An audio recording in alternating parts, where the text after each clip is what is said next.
ناظرین، خارش کسی بھی وجہ سے ہو سکتی ہے۔ یہ خون کی خرابی یا خون کی گرمی کی وجہ سے ہو سکتی ہے، اسکن ریئیکشن کی وجہ سے ہو سکتی ہے، کیڑے مکوڑوں کے کاٹنے کی وجہ سے بھی ہو سکتی ہے، کسی چیز سے الرجی کی وجہ سے بھی ہو سکتی ہے۔ خارش ہونے کی کئی وجوہات ہیں۔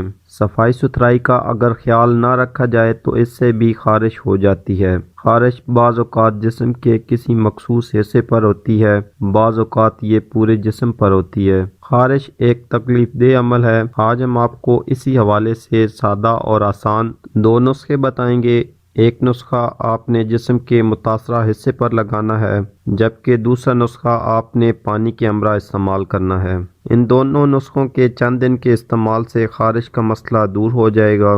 نسخہ بنانے کی ترکیب سمجھ لیں۔ نسخہ نمبر 1 بنانے کے لیے ہمیں سرسوں کے تیل کی ضرورت ہوگی اور گلاب کے پھول کی چند پتیاں۔ گلاب کا پھول آپ نے پنک کلر کا یعنی گلابی رنگ کا لینا ہے۔ 5 عدد گلاب کے پھول لے کر ان کی پتیاں الگ کر لیں۔ اب ان پتیوں کو 250 گرام سرسوں کے تیل میں ڈال کر رکھ لیں۔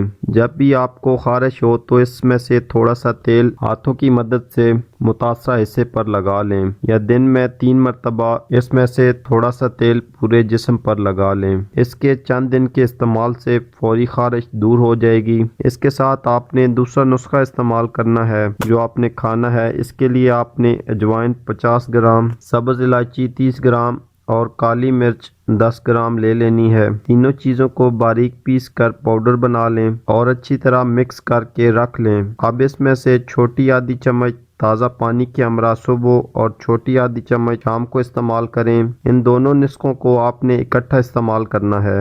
اس کے استعمال سے انشاءاللہ خارش ختم ہو جائے گی۔ تو آج کے لیے اتنا ہی ناظرین، امید کرتا ہوں آج کی ویڈیو آپ کے لیے فائدہ مند ثابت ہوگی۔ اسی کے ساتھ اجازت چاہتا ہوں۔ اللہ حافظ۔